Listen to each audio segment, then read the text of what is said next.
The Pittsburgh Penguins have made multiple surprising moves as they finish up drafting in the first round of this year's NHL entry draft, and some of the picks that they made have Penguins fans confused. And we're going to break it all down in this episode of Penguins Digest and why you should be excited about some of these prospects and what they can bring to the Pittsburgh Penguins in the coming years. We're going to break it all down in this episode of Penguins Digest. But before we do that, a quick reminder to hit that subscribe button. About 68% of you who watch these videos are not subscribed to the channel. So if you want to stay up to date with everything that's happening with the Pittsburgh Penguins, go down below, hit that free subscribe button because this is the place to be for all your daily Pittsburgh Penguins content. So obviously, Mark, we made a video earlier on the Penguins' first round selection, but of course, they had two more. So we're going to break those down in this episode. And the first one there, and there was some movement here, by the way. They actually at one point had the 31st overall pick. They made a trade with the LA Kings, and they ended up acquiring the 24th overall pick alongside the 22nd. We'll get into that draft pick in just a second because the 24th overall one is a very interesting one, so stay tuned for that. But with the 22nd overall pick, they selected Bill Zanin. Now, this is a very interesting one. He is a power forward, plays in the QMJHL for the Rouyn-Noranda Huskies, and he's known for his work ethic, his playmaking, his relentless forecheck, which is something that I think Penguins fans can appreciate. This team has been built off speed and skill for a long time, and he's going to add a lot of that stuff. But, you know, quote unquote here from the elite prospects, a playoff-ready forward with special checking skills, skill, intelligence, relentless pace, and playmaking. So what do you make of this draft pick? I feel like a lot of people are, hating on the Penguins right now. They're going off the board. I feel like Penguins fans are actually very confused by a lot of the moves that Kyle Dubas and company, Wes Clark and the like have made tonight. But what is your thoughts on Bill Zanin, first of all, and then we'll get into, of course, Horov in a second. I mean, the draft has been a bit confusing. The format was terrible, and just the way Dubas went into this, it kind of confused a lot of people. You had back-to-back picks, 11 and 12. You use 11, and everyone thought a home run prospect with Victor Eklund there, the Penguins would make the selection. But Dubas moves back, and he does get a player that's very interesting and can make a very big impact on this roster. Yep. It's very hard. You cannot teach skill, or size, sorry. You can teach skill, but not size. Someone that can come in, not the fastest skater, not the best skater, but someone that's a hard-nosed guy that's almost NHL ready, hop into a playoff game, and he's a guy that's a very good passer. It's a very interesting archetype, but I do think Dubas and company looked at this draft and said, hey, we have really specific guys we want. We're going to reach on these guys to get them. I'm not overly upset with that. If you didn't have such high picks, but when you're looking at a team that had back-to-back lottery selections, you move down in the draft, you move back up. We'll touch on the second guy after, but it did get a little confusing. But overall, I do think Zanin was a really good pick, just maybe a little higher than people were anticipating. Well, definitely higher than people were anticipating. That's why it's confusing, I think, for Pittsburgh Penguins fans. Why not draft the best player available, I think is what a lot of people are saying. But, not to take away from any of the players that were drafted. They're still great players, and I wanted to get into Zanin here and his stats, like I mentioned, from the Rouyn-Noranda Huskies in the QMJHL.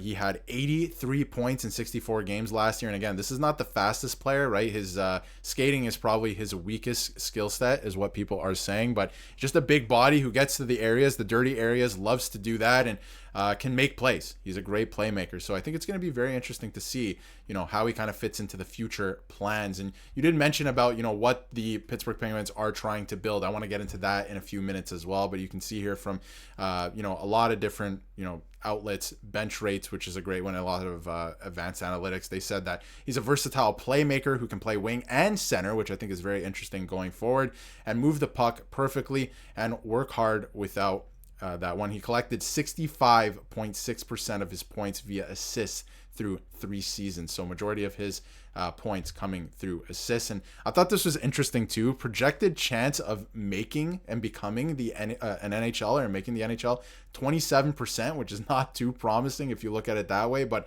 I would imagine at some point he's going to make the NHL. But I did want to move on to this. And we're going to get into Horov in a second, who was the 24th overall pick, because he's an interesting case as well. But why it makes an interesting case that if you're not excited about the Penguins' direction, get checked. They're building their identity. They just drafted a 6'2" Zanin who loves to get into the dirty areas and is a great playmaker and knows how to use his body. And like you said, you can't teach size, right? You're gifted with size, but you can teach skill. And these guys have a combination of both. Horov is 6'5", and he's the son of Sean Horov, played in the NHL for the Edmonton Oilers, and shows the heavier, more physical style, taking a swing on Kindo's offensive upside earlier in the draft. There's no downside to that, and then you fill out the rest of your first round with bigger bodies that do have some skill. Again, the skating is something we'll touch on in a second, but this is a supporting cast for their stars. And I think if you think about it this way, it actually does make a ton of sense. But at the same time, I feel like a lot of people are like, well, that's nice. You can do this in the second round. Why not go out and get a guy like Eklund, right? I think like that's where a lot of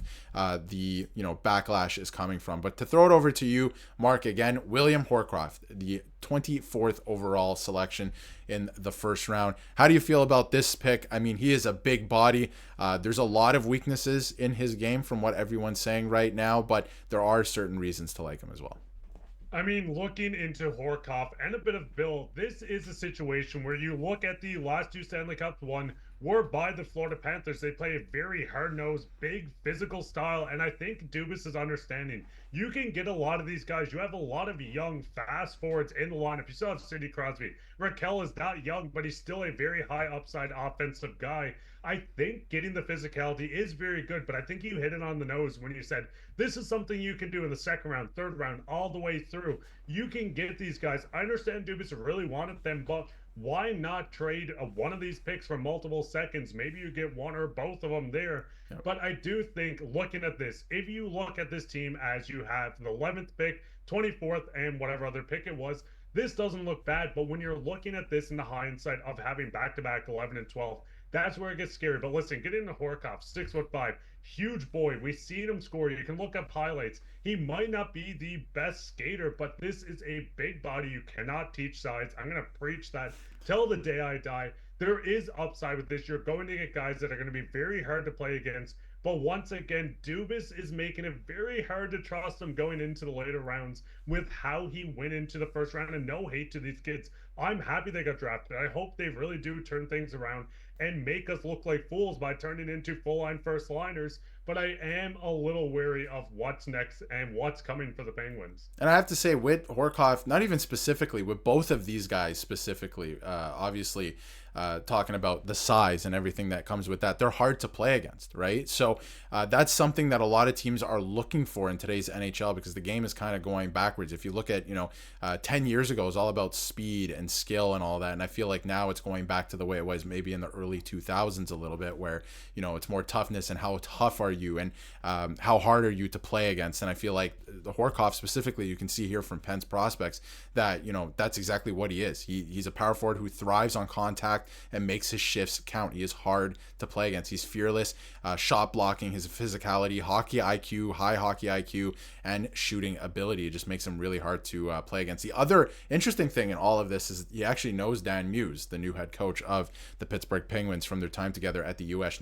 National Development Program. So it's going to be very interesting to see how they, factor into the Pittsburgh Penguins plans in a couple years, next year, 5 years from now, if they are the supporting cast. I don't know if you want to be drafting your supporting cast in the first round. I think that's why a lot of Penguins fans, like we've been alluding to all episode, is why they're confused and kind of upset about this. But at the end of the day, I think these are great players that can make a difference at the NHL level, and you can't teach the physicality or size, like you've been saying. So I feel like there is a reason to be optimistic about these draft picks. But let us know how you feel in the comments, and if you haven't yet, hit that subscribe button so you can stay up to date with everything Pittsburgh Penguins.